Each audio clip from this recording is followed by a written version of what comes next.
U.S. Border Patrol in several states have found themselves overwhelmed lately, lacking resources to manage the thousands of migrants arriving from Mexico every day, a crisis that has exposed President Joe Biden to intense attacks from his Republican opponents.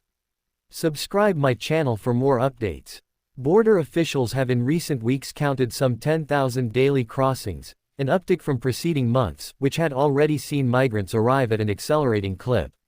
There were more than 2.4 million migrant interceptions via land in the year from October 2022 to September 2023. On Tuesday, authorities closed railroads at Eagle Pass and El Paso, Texas due to a resurgence of undocumented migrants entering the United States via freight trains. Border crossings by car have been suspended at Eagle Pass since early December, as have entry points in California and Arizona, with border police saying they had to move personnel away from those checkpoints to focus on processing irregular entries.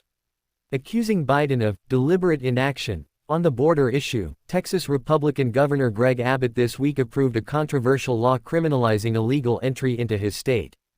Abbott, a staunch supporter of Donald Trump, hosted a signing ceremony in front of a section of border wall in the city of Brownsville, a nod to the former president's flagship project and intense 2024 anti-immigration platform. The law, set to go into effect in March, makes it a crime to illegally enter Texas from a foreign country, punishable by 6 months in prison, or up to 20 years, in the case of repeat offenders. It gives Texas state law enforcement the ability to arrest migrants and deport them to Mexico, a power normally reserved for federal authorities.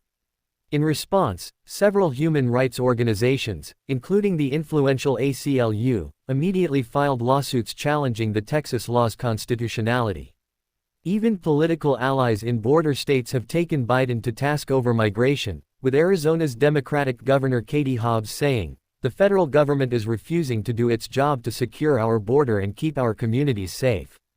Earlier this month, Hobbs announced she would send Arizona National Guard troops to the border to help pick up some of the slack. A broken system. The reasons for this recent uptick in migration are not totally clear. Customs and Border Protection have blamed smugglers peddling disinformation to prey on vulnerable individuals. Several migrants in Texas told AFP there has been gossip swirling that a total closure of the U.S. border was imminent, which could have fueled some recent crossings. There were rumors that from the 20th of December they wouldn't let anyone else in, said 32-year-old Urianlis Alexmar Camacho, who had come from Venezuela with her husband and 4 children.